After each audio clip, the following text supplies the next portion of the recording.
Ay mga kaluto, magluluto nga pala ako napakasarap na ulam. Pucherong tilapia. Solid. Solid yan, daming gulay. Yan pala yung ingredients. Ano natin yan. Titimpla muna natin yung tilapia natin. Pag natimpla ng paminta, asin, okay na yan. Tapos, prito natin yan. Prito natin yung gulay, carrots, saka patatas, saka saging. Prito lang natin yan, konting ingredients lang yan. Sabay-sabay na natin yan. Pag ganyan itsura, ako na yan. Pag alam mong luto na. Yung ganyan itsura, okay na, luto na yan, okay. Tabi muna natin yan, guys. Tapos iprito na natin yung tilapia natin, mga kaluto. Hintayin nga magprito yan, mga kaluto. Hirap talaga magprito ng ganitong tilapia. Pag pangit yung kawali, dumidikit. Kahit gaano kainit yung mantika, pangit. Ayan, mga kaluto. Siguro pag habang pinapanood nung natatakam ka na kung ano yung niluluto ko ngayon, paki-comment naman saan ito umabot ang video na to. Gugutomin talaga kayo pag napanood nyo to. Ayan, magigisa ko ng sibuyas. Sunod, bawang.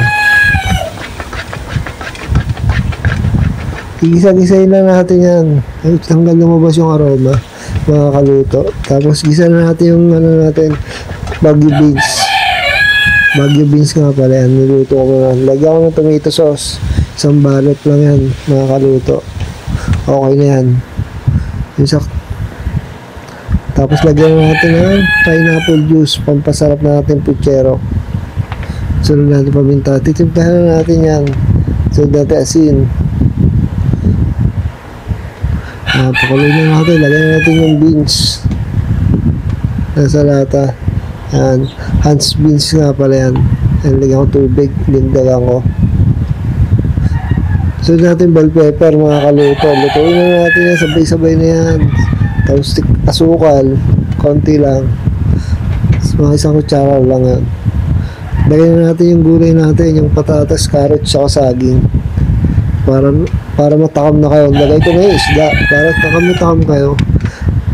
Habang nahalo kayo, nadudurog yung tilapia, mga kaluto. Pero solid yan pag inulam. Tapos pambahay lang naman Ayan, mga kaluto.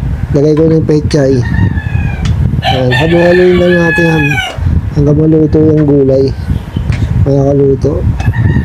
Ang handaan niya pala yung luto kong puchero ng tilapia. Pag ginaya yung pagluluto ko, sobrang sarap kayo magluto, sigurado ako. Nakakatawa mo, mga kaluto. Salamat nga pala sa panonood ng video ko, mga kaluto. Sana natakam ko na naman kayo. Please like and share my video lagi.